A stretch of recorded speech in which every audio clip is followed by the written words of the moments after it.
أهلا وسهلا بكل الذين ينضموا للاستماع إلى راديو بلدي أول راديو عربي أمريكي ويعنى بقضايا العرب في المهجر. برامجنا في راديو بلدي كل يوم جمعة من 8 وحتى 9 صباحا مع ليلى الحسيني في بث حي ومباشر عبر WNZK راديو 690 AM. صباح الخير بلدي، صباح الخير لكل مستمعينا. Welcome to Radio Baladi, the first Arab, Middle Eastern, and American simulcast radio show. Radio Baladi is broadcast every Friday morning on WNZK 690 AM from 8 until 9 Eastern Time on Good Morning Michigan with Layla Al-Husseini. Our call-in number 248-557-3300. And now, stay tuned for the best radio talk show on Arab and American issues with your host, Layla Al-Husseini.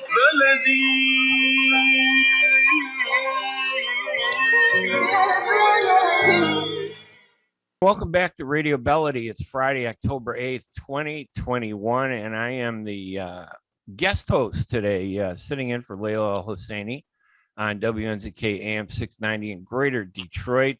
It's always so good to be on the radio here. We always have to support the U.S. Arab Radio Network because it is really one of the only major platforms to give Arab Americans and Muslim Americans a voice in the media. Right now, we're going to speak with Vicki Robb, who is the National and International Programs Manager at Life for Relief and Development, one of the great organizations that is based, I believe, in Michigan. They do work all over the world, helping people in need, and currently dealing with the COVID-affected pandemic, helping COVID-affected families and providing healthcare services. Vicki, thank you so much for joining us this morning. Thank you for having me. Give us a little rundown of all the different things that Life for Relief and Development does, and then let's talk about the challenges that you face as an organization in today's COVID pandemic world. Give us kind of a rundown and overview. Well, Life was started in 1992 by Arab Americans after the first Gulf War. And since then, we've expanded to working in over 25 countries throughout the world. We provide healthcare, education, water and sanitation programs, family assistance, orphan sponsorship, and numerous other programs to help serve the people of the world and here also in the United States. We also have a large in-kind program. We provide in-kind donations of medical supplies, educational materials, furniture to, especially here in the United States, to Habitat for Humanity, Teen Challenge, some of the different programs here, and also overseas. We've been working heavily on the COVID crisis since it began, both here in the US and also overseas, to help families who are struggling from loss of employment due to the COVID. Also, we provide especially food aid for those families, hygiene kits, those type of things. We've recently, in the past few months, provided food aid to families in Samara, Iraq, to families in the West Bank and Gaza, to families in Lebanon, Syria. We're constantly trying to help any way we can support families. We also help with the medical aid. We've provided ventilators to Baghdad, Iraq hospitals. We've also provided oxygen ventilators and oxygen tanks to Syrian and Palestinian camps in entire Lebanon. And we are working right now, we just started a project in Sri Lanka. The Delta variant has been heavily affecting the people there, and we're doing a COVID project right now there. Yeah, this coronavirus pandemic has been terrible because I know, and again, I'm only based in the U.S. and obviously Life for Relief and Development, which you work for, has a global approach to everything. But here in the United States, I noticed that a lot of ethnic communities are afraid, for example, to get the coronavirus vaccinations. And we've had a low response rate. And I'm not talking about the political fighting, the people that want to get vaccinated, the people that don't want to get vaccinated. But there are a lot of people who would like to get vaccinated, but they think for some reason that getting vaccinated is going to put them under the spotlight of the government, for example, or there might be another reason that, they have a undocumented relative and they're afraid that somehow it's going to put a spotlight on that. When you're dealing overseas, and I know it's a whole different world, what are some of the challenges in getting people to get vaccinated, getting the vaccines to people in those areas? I mean, it has to be overwhelming. It is overwhelming, and you're right. A lot of people throughout the world, some are very hesitant to take the vaccine, and others are first in line to try to take the vaccine. And I really hope that people will take the vaccine so we can eradicate this pandemic and get back to our normal lives. I know there are people like me. I was able to take one of the vaccines, and I'm not able to take anymore. I had an allergic response, so this does happen. But people should take the vaccine to protect people like myself or people who cannot take it, so that we can go on and live our normal lives. Yeah, I know that, especially you have extra burdens. I mean, you're going into conflict zones in many cases, trying to provide support and relief to these people. And of course, the pandemic is one of the most major threats outside of the violence that is around all these people and refugees and asylum seekers and people in need. How do you navigate all that? I mean, is it difficult to go into a country like Syria to help, refugees, or into Iraq? I mean, what is it like for your workers? Do they get picked on? Do they, you come from the West, even though you're Muslim or Arab, they see you as coming from the West. That has to be really challenging. It is challenging, but luckily we've been very fortunate. The staff that we have on the ground are all in-country staff that, mix with the communities. They live within the communities.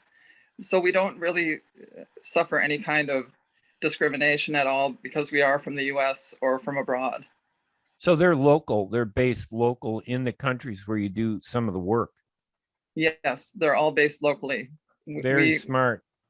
Yeah, we prefer that. It helps to uplift the, people that they're able to feel very comfortable with the staff that we have on the ground. And nobody drags you into the politics of it. You don't deal with politics at all. You're just dealing with need. Anybody that's in need, families, individuals, children, correct? Yes, just totally whoever's in need, we try to support them. We don't look at religion, we don't look at politics, we don't look at anything. Can you give us an example of a family, family you may have helped? What do you do basically? What happens? Let's say if there's a family in Iraq or a village that has a lot of people that are in trouble. What do you actually do? Many times from villages, the village leaders will approach us in country, and they will tell us that there's a need. There might be, a COVID outbreak in that village. There may be high unemployment, different issues. They'll approach our office in Iraq or in anywhere in Syria, Lebanon, anywhere. They approach the staff. They express their needs, and we try to fulfill their needs as best that we can. Lately, mainly it's been for hygiene materials, food aid, this type of thing for villages. And also hospitals will approach us for medical aid. And we try to provide what we can from either from here or we can procure locally. Also, we purchase medical aid on the ground from suppliers there. In fact, in Yemen, we recently have been working on a medical oxygen station project there. And what is the biggest need? Is it food? Is it medicine? Or is it just basic human supplies that they're not getting? Because many of these people, correct, have fled their homes to get away from conflict. Regardless of who's involved in the conflict, they're just trying to be safe. Even providing homes. Do you provide shelter and stuff for them too? What we provide, especially during emergencies, we provide tents or temporary housing for people. We don't really provide houses for for anyone, but we do in the event of emergency, we definitely provide tents and temporary housing. Yeah, we try to do the best that we can to serve people, to try to get them to live a comfortable life when they're really suffering and struggling. Do you have any idea, or do we have any numbers in terms of how many people out there are in need? And it has to be overwhelming. I mean, you can't possibly help every person, although that is the noble goal, obviously, to do, is to help as many people, if not all the people. But how, and I know that's got to be really tough, but can you give us a sense of numbers of how many people in different areas around the world, like in Iraq or Syria? I know you're not just in the Middle East, you help everybody everywhere where there is need, but just some examples if possible. We do, and it's really difficult to quantify numbers, especially at this time with COVID, because so many people are losing their livelihoods all over the world on a daily basis. So it's really difficult to quantify the needs that are out there. We're just trying to do the best to cover bases as we can and help as many people as we can. The main thing is really food aid for the people who have lost their livelihood, and also for the hospital systems that are in collapse. I know right now we've been really shipping, just in the past few weeks, we've shipped 4 containers to Lebanon of medical aid, because there's a very heavy crisis there. Also, we're in the process right now, we're helping a hospital in Kama, Afghanistan, who was they were about to collapse. We're providing food for the patients there for 6 months, and also working right now to ship medical aid there. So there's really a lot happening in the world, and a lot of needs that need to be addressed. Yeah, and I imagine that the basic medical needs that's in addition to the coronavirus, vaccinations and support that comes in. Are you noticing a huge surge of people that have coronavirus, and how do you deal with them? How do you help them? We have, in fact, just like we're right now in the process of providing an ambulance in Bangladesh for COVID patients, because there's a lack of ambulances there to transport COVID patients. They're trying to keep the COVID ambulances separate from the regular ambulances for regular cases. So, I mean, there's just so many, you can't even envision what's happening even within the medical community. You have to keep things related to COVID for COVID, things related for just the regular cases for the regular cases. And just to remind everybody, we're on with Vicki Robb from Life for Relief and Development, talking to us about all the challenges of getting relief to people all around the world, including in the Middle East, Iraq and Lebanon and Syria, where there's great need. And of course, we're not talking about politics. We are talking about people, regardless of any other factor, people that need help, families that have left their homes, families that are sick, and how difficult it is in the world of coronavirus to not only give what you normally provide, but on top of that, you got to deal with the coronavirus pandemic. Can you tell us real quick, give us a little overview of how people can help? I mean, people out there listening, and there are a lot of good people out there that want to do some good, that want to help people. Some just don't know how. There's no way I'm going to organize a group of people to go to Syria to help the needy.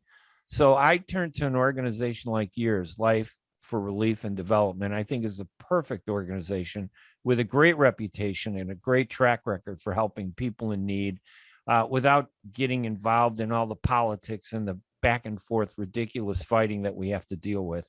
I just want to help poor people that are in need and need help. What's the best way to do that? How do we do that? Well, we really would love for you to look at our website, anyone out there, to see the work that we're doing in all countries. What is that website, by the way? Let's give it a plug for everybody. Yes, our website is www.lifeusa.org. And if you don't have access to a computer and would like to call, we have people that take donations by phone. Our phone number is 1-800-827-3543. And repeat that, both the website and the phone number, because you got to do it at least twice. Okay. with the internet. It always helps. So go ahead, do it again. Yes. The website is www.lifeusa.org, and our phone number is 1-800-827-3543.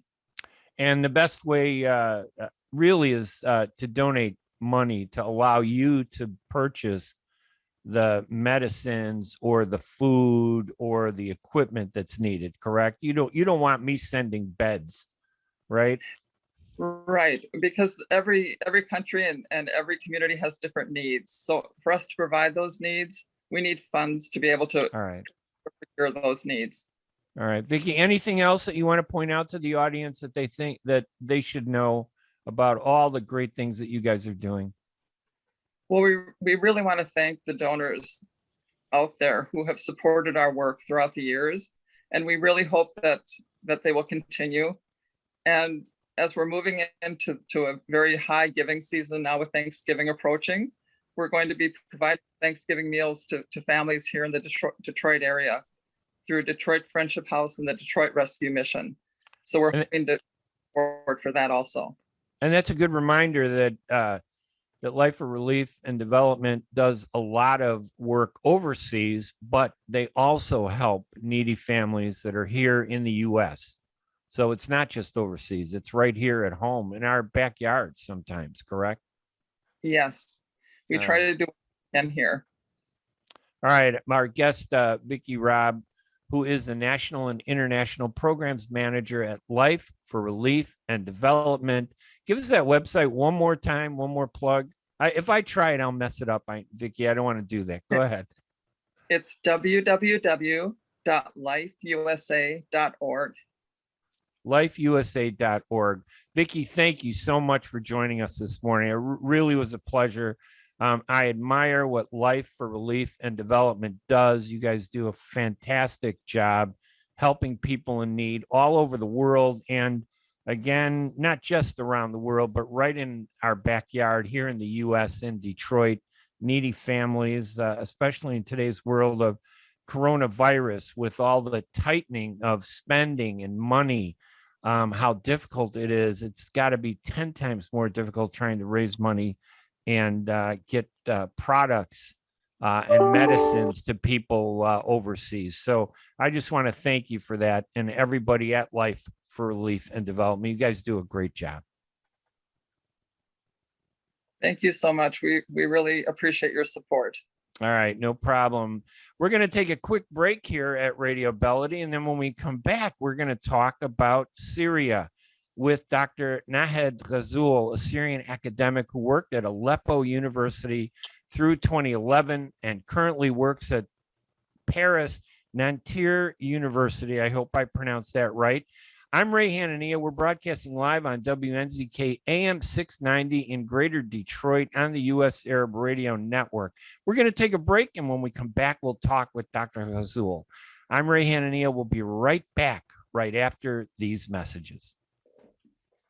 Get ready for an amazing experience at Ishtar Restaurant on 15 Mile Road in Sterling Heights. Enjoy excellent hospitality from owners Ali Al-Baghdadi and Fatty Bottom, serving the best in Mediterranean food. Try Chef Ali Al-Baghdadi's famous shawarma, the best Iraqi grills and food, and the best Arabic and international dishes. Dine in our authentic atmosphere or take out. Call 586-698-2585 or check us out on Facebook. Ishtar Restaurant practices all CDC guidelines and is open every day, 11 a.m. to 10 p.m. Have an amazing experience today at Ishtar Restaurant, 3625 15 Mile Road, Sterling Heights. While we've been staying safe at home, scientists have been on a journey. The destination, a COVID-19 vaccine. This journey began decades ago with research into other coronaviruses. Scientists built from there with months of research and development, cooperation with other experts worldwide, and clinical trials on tens of thousands of volunteers of diverse race, age, and health status. They arrived at a safe, effective vaccine. and hundreds of thousands in Michigan have already been vaccinated. But the next step is ours. We need to get the vaccine when we can. Keep wearing masks correctly and taking precautions until we reach our destination, freedom from COVID-19 and getting back to the lives we love. Discover the facts for yourself at michigan.gov/COVID vaccine. A message from the Michigan Department of Health and Human Services. Enjoy the first Syrian-style cuisine in Michigan. At Damas Cuisine and Catering, you'll find a wide selection of Syrian foods and sweets in our menu, like frikeh, poisi, grape leaves with steak, mashawi platter, hot mahashi, char-grilled kebab, shawarma, and much more. Get super fast delivery from Damas Cuisine and Catering right to your door. Order online at damascuisine.com/menu and track your order live. Damas Cuisine and Catering, 28841 Orchard Lake Road in Farmington Hills. Call 248-987-4985. At Top Rehab Physical Therapy Clinic in Dearborn, we provide effective physical therapy sessions in order to limit pain and discomfort. Top Rehab provides physical therapy care for any diagnosis prescribed by a physician, and we regularly see and treat conditions such as stroke, TMJ, fibromyalgia, sciatica, joint pain, and more. We use a variety of pain management methods, including modalities, soft tissue mobilization, and therapeutic exercise. If you're in need of physical rehabilitation or physical therapy, get the highest quality health care at Top Rehab. Most insurance is accepted, and we're open Monday, Wednesday, and Friday 8 to 6, Tuesday and Thursday 8 to 5, and Saturday 10 till 2. Call for an appointment today at 313-846-0555. That's 313-846-0555. Choose Top Rehab Physical Therapy Clinic on Michigan Avenue in Dearborn. Life's too short to be in pain. And welcome back to Radio Bellady. I'm Ray Hanania. It is Friday, October 8th, 2021 at 8:30, actually 8:27 Eastern time. And I'm broadcasting from Chicago where it's 7:30. And we're on the U.S. Arab Radio Network, broadcasting on WNZK AM 690 Radio. This is a special segment this morning of Radio Bellady, and I'm proud to host it as a U.S. correspondent for the Arab News. This morning, in our second segment, we have a great guest, Dr. Nahed Ghazzoul, a Syrian academic who worked at Aleppo University to the end of 2011. Then she left for Jordan. Currently, she works at Paris Nanterre University. She's a Syrian activist who supported the Syrian refugees in Jordan on the relief, medical, and educational level. She also advocates for the rights of besieged Syrians in getting means of life, medical treatment, and having humanitarian corridors. She's a member of the Civil Society Room of the United Nations Envoys to Syria, Mr. Pedersen, since 2016, and the General Secretariat of the National Syrian Assembly. Welcome, Dr. Ghazzoul. Thank you so much for joining this morning. Thank you very much for this introduction. It's always a pleasure to be with you, Ray. Thank you. You know, there's so many things going on with Syria. I mean, I know this week the Biden administration extended the emergency act that allows the U.S. to be involved. He has to do that at the end of each year, and he has extended it for a year. So Syria is on the U.S. radar screen, but I'm not sure how bright that presence is in the mind of Biden. He's so busy with so many things. There are other things I want to ask you about, but can you give us a sense of, is the U.S. really paying attention to Syria, or is it an afterthought at this point? Thank you. This is really a very genuine question. Personally, I believe, and all the opponent activists believe that, America or the US is a main stakeholder in the Syrian file. However, this file has been allocated to the Russian administration, maybe by a gesture from Biden, although we can't see that, any reveal or declaration that states so. However, I mean, all the actions on ground indicates that after let me say it, the opponent calling withdrawal from Afghanistan, everybody was afraid that this can happen again in Syria, especially in the eastern part, leaving the area under the control of the PKK or YKK, and then you will have the Turkish concerns, and you will have maybe a new invasion from Turkey to that part of the world, and also the outbreak of ISIS in that area. However, the extension that happened, I don't know whether it is done for fund purposes, or it is a strategic, regular thing that usually takes place at that time, or it is part of, the amendment of the American policy towards Syria. I don't know. Maybe the new coming days would tell us more about this. Yeah, there's so many things going on in Syria. As you pointed out, we have the Turks who really are concerned about the Kurds. Everything they're doing, attacking the Kurds, they're worried about the Kurds building up a base using the turmoil in Syria to give them a quasi country. Then you have ISIS and Daesh that are still operating in different areas of the Middle East, including in some parts of Syria. And then we have the basic conflict itself with the Russians supporting the government of Bashar al-Assad. And the U.S. presence, though, is so small. I think it's like 900 soldiers. It doesn't seem to me that the U.S. is living up to its responsibilities to help bring about a resolution to Syria. And I'm not sure if, you want to address that or not, but it seems like we could be and should be doing a lot more. Should we? Yeah, indeed. Actually, if you look at Syria, this is a country that is ruled by Bashar Assad, president over a broken state, whose few friends demanded a humiliating price for their protection, and they weren't afraid to show it. So in part, the Russian is controlling the military and aviation and the sky of Syria. On the other, you find the Iranian on the ground. You find the militia sects from Iraq and from Lebanon, from Afghanistan in Syria. And on the north and northwest, you find Turkey is controlling the area and imposing its regulation, including its currency. On the eastern part of Syria, you find the US. I don't think that, the availability of big number of troops would mean that, the US is more engaged. However, what we are worried about is, the attempts to recycle the regime again, and this has been done by the administration of Biden, because Russia wouldn't be able to go and to shop around in the name of Assad unless they have taken the green light by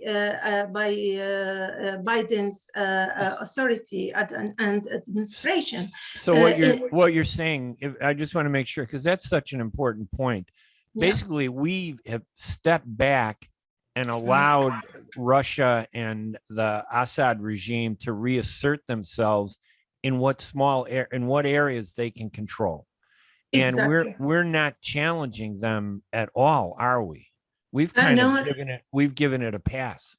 Yes, indeed. And you see, for example, when the move of the Interpol to allow Syria access the informational network arouses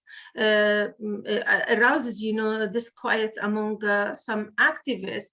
This is a very recent move. This wouldn't have been happening unless they have taken the green light that things are going to be normal, and they are going to change the behavior of the regime rather than to change the regime or even try to impose the application of the UN resolution 2254.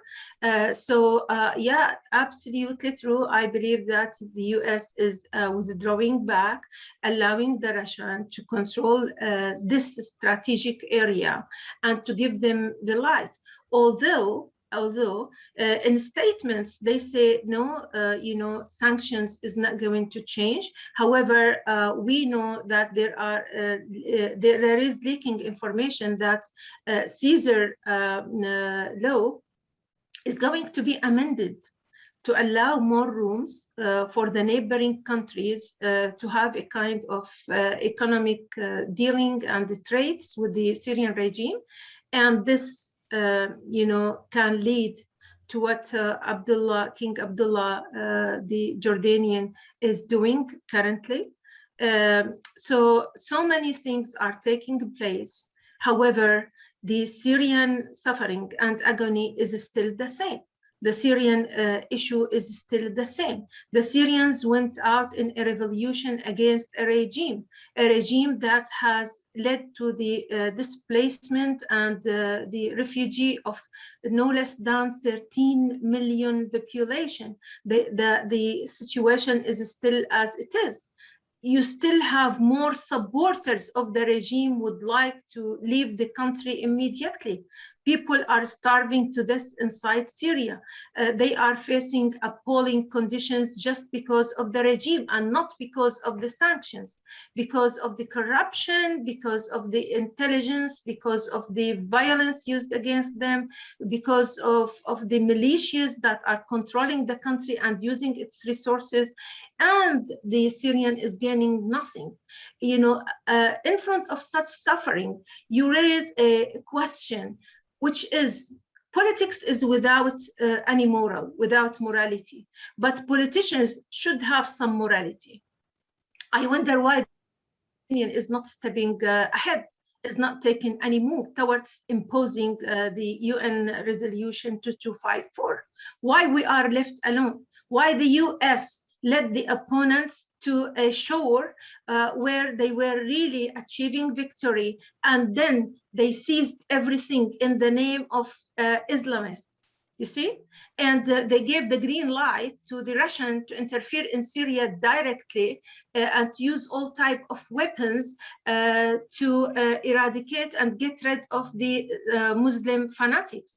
But what happened? Russia killed all the seculars, opponents, and the moderate Islamists, especially in Damascus, in Aleppo, and every part in Syria, and they left the fanatic Islamists in post-Idlib and in the eastern part of Syria. So basically, Russia is working for its own benefit. Iran is working for its own benefit. Nobody is working for the Syrian benefit or the stability of the Middle East. US shouldn't withdraw back, leaving this area just on the hand of a terrorist who terrorized its people, who is ruling a ruined and broken country on all levels. It's almost as if the United States has just completely, technically withdrawn from Syria almost entirely. Because as you point out, they've given the Russians pretty much the go-ahead to do whatever they want to do in Syria.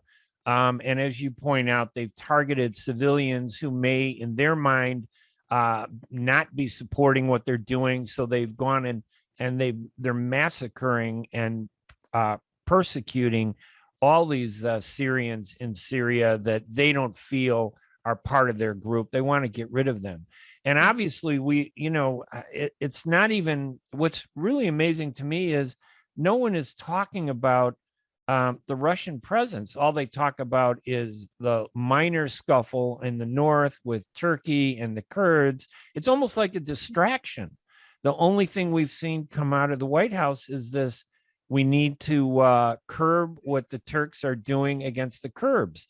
That sounds so hypocritical when they don't say anything about what the Russians and Iran are doing to the Syrian people. Yeah, I think you said how many millions of refugees and asylum seekers, homeless people now in Syria? How big is that population? Actually, we are speaking about two segments, displaced people who were uprooted from their original areas inside Syria and were forced by the regime to ride what is known as green buses and to remove them to Idlib. In Idlib, we have 4.8 million population in Idlib and its suburbs. We have displaced people in the eastern part of Syria with the average of 1.5 million. And we have refugees outside Syria, in Turkey alone, 3.8 million. We have in Jordan, officially by the UNHCR, 600,000, 64,000, but officially we have 1.2 million. In Lebanon, we have 1.4 million. In Europe and the other part of the world, definitely we have more than 2 million population, Syrian refugees, and still, the list is going on. So these are documented numbers by the UNHCR and by all UN agencies. So we are speaking basically on about 13 million out of 22 or 23 million Syrian populations. Needless to speak, about almost 1 million detainees. Nobody is moving or talking about their, unforeseen, appalling living conditions, or those who were just disappeared because they were brutally killed by the regimes in the detainee centers or in the prisons. And you have seen the photos, the footages of what is called Caesar, about thousands of Syrian detainees who were brutally killed in prisons. Needless to speak, about 1 million people who lost their lives during this devastating war.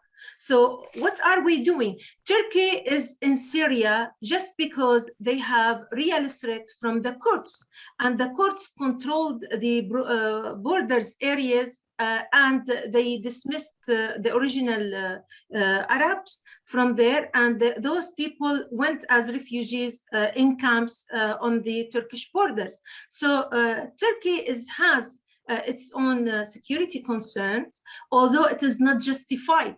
Now they have dealing with Iran and with Russia, regardless of the opinion of the Syrians or their wishes in having a democratic country.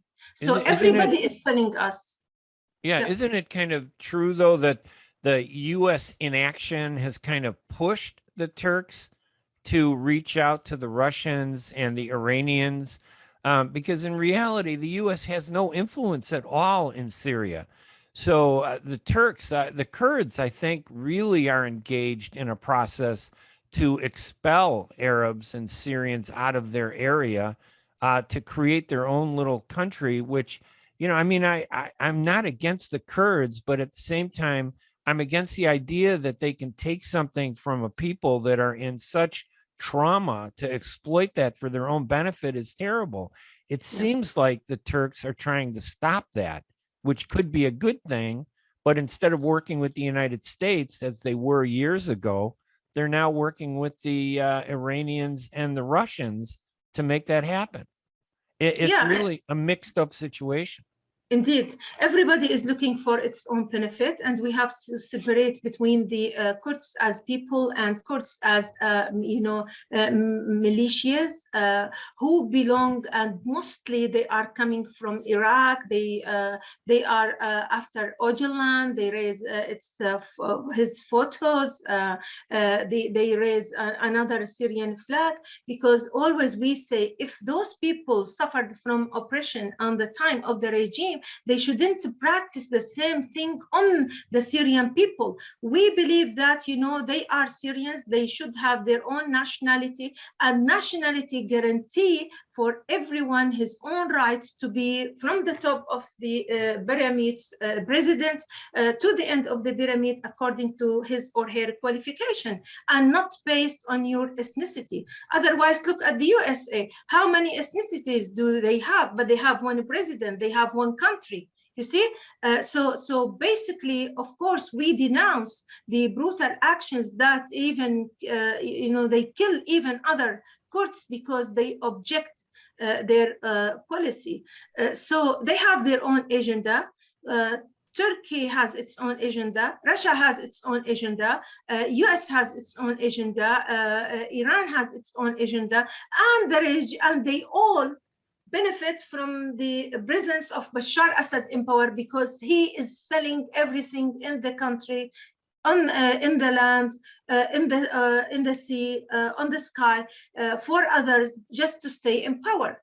And the one who is paying the dear price is the Syrian. The one who is paying the dear financial price is the European Union and the rest of the world. And when you speak about security concern worldwide, you speak about, the terrorism that is being exported outside of Syria.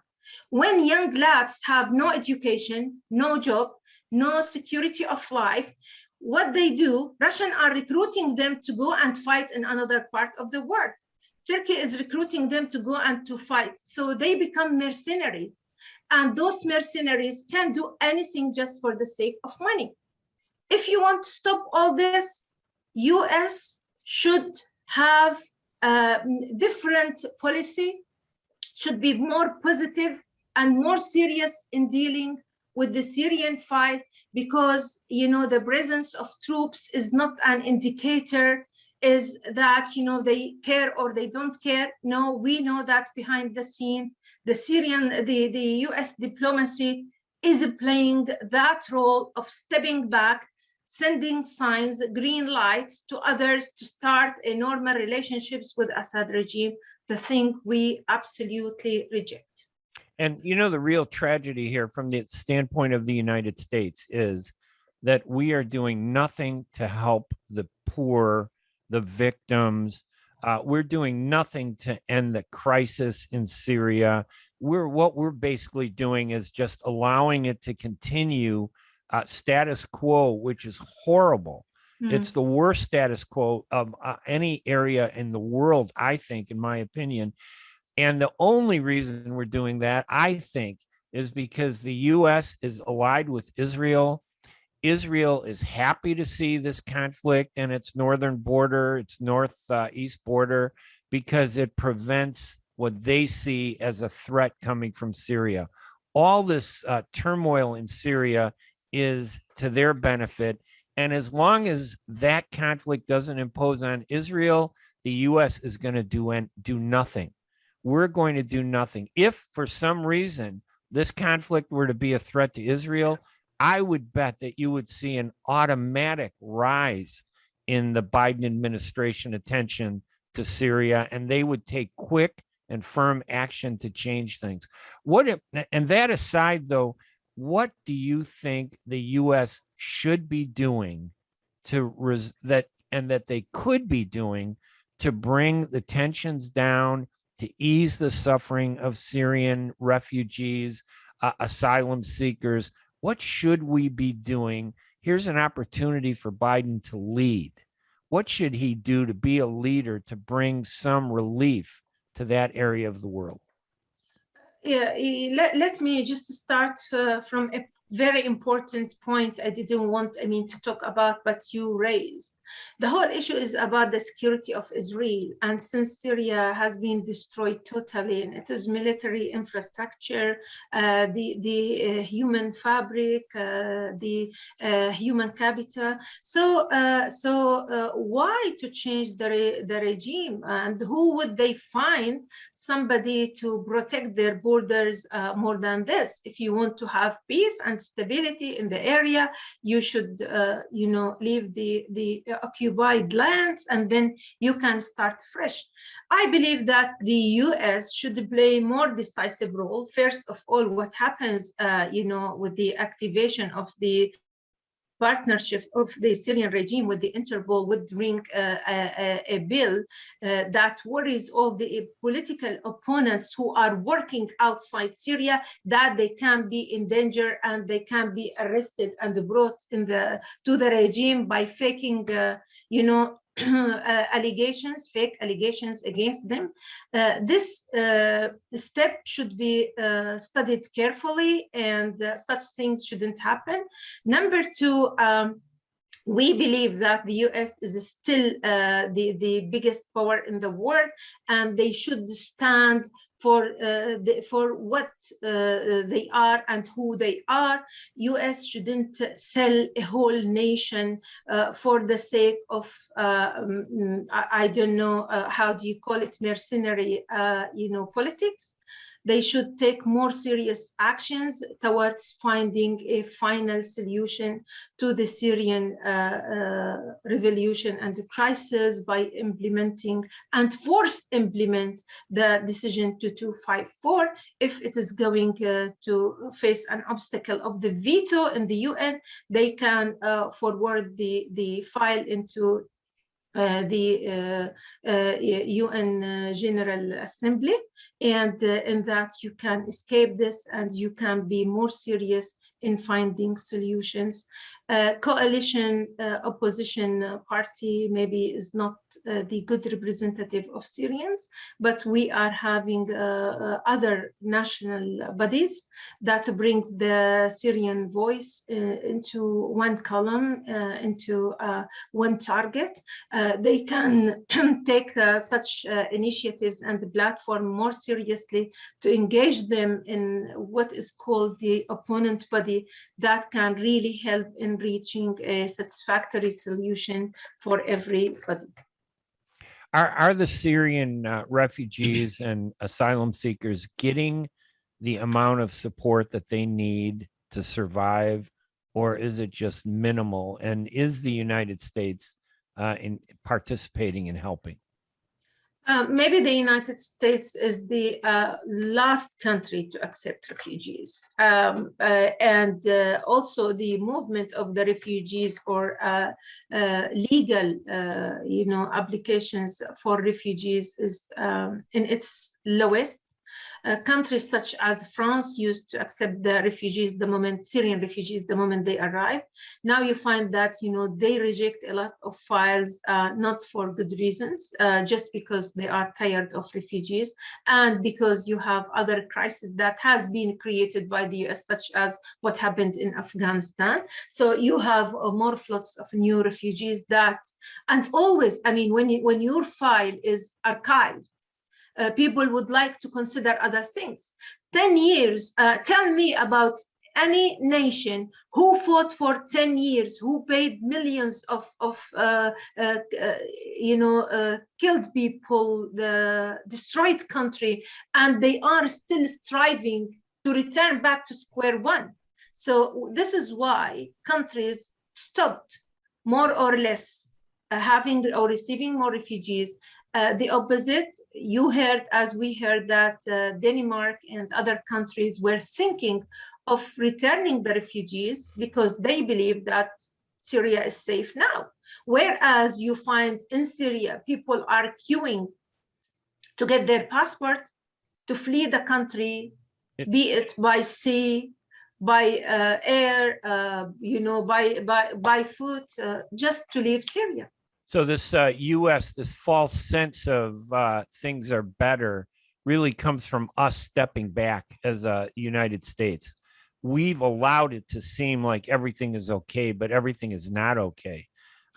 They shouldn't be telling people to go back to Syria. We should be accepting more refugees here in the United States, temporary, to help them, to give them shelter and take a more political stand. I don't know what it's going to take to get Biden to do the right thing. He withdrew from Afghanistan without even realizing what he was doing. It's a mess there because of him. He's turned his back on Syria, I believe, not wanting to confront the Russians. And to me, that's a victory for the Russians. It's something that the Russians want, that we've backed down. I'm not sure the American people understand all this. And in a way, I blame the news media, which has really not paid attention to what's happening in Syria. It's just a blur of a conflict that's hard to explain. And I think the media should be doing a better job of explaining to the American people that this is a serious threat, that turmoil in Syria actually creates an environment where terrorism can come and attack U.S. interests, but we just don't seem to care about it. It's very tragic. I'm embarrassed by what our country is doing and not doing. It's shameful. Well, Ray, you just said it. I mean, why do we need the U.S. to welcome more refugees? Why we don't sort the problems of these refugees in their own countries and then ask all the countries of the world to return the Syrian back? Why? Why should we displace and make refugees of tens of millions of people worldwide to keep 100 people, the Assad regime and its narrow link in power? Why? Did he manage to keep the sovereignty of Syria?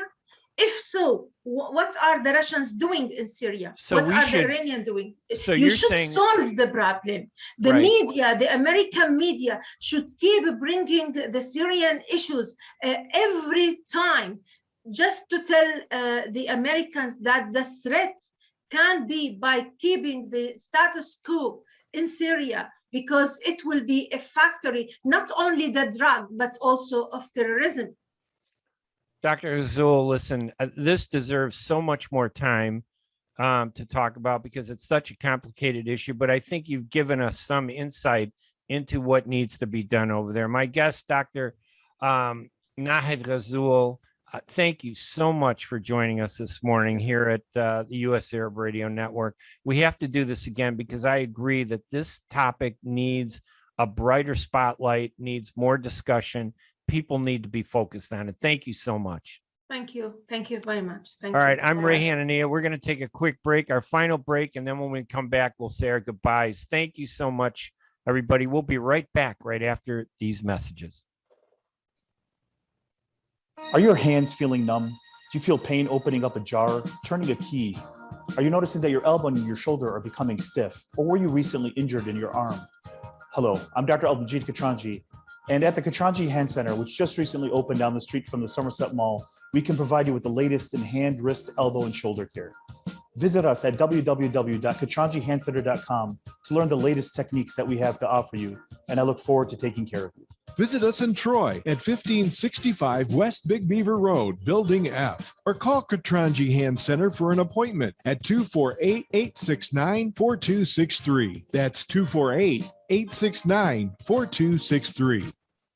When you're looking for the best in optical care, Dr. Imad Nakash is your doctor to see. With years of experience and thousands of successful procedures performed, you can trust your eyes to Dr. Imad Nakash. See Dr. Imad Nakash and his professional staff for your eye care needs. There's 2 locations to serve you. In Hazel Park, call 248-336-3937. 248-336-3937. In Rochester Hills, call 248-299-3937. That's 248-299-3937.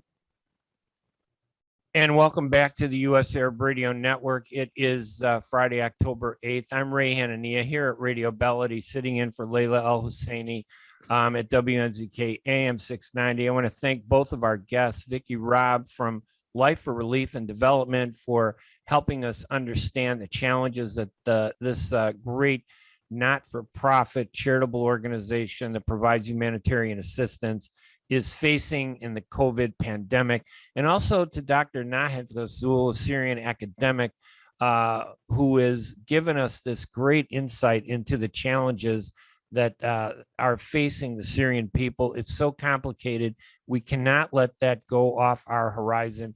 I'm Ray Hanania. To get more information on me, visit my website at hanania.com. We will talk to you again. Thank you, everybody, for listening this morning. Bye-bye.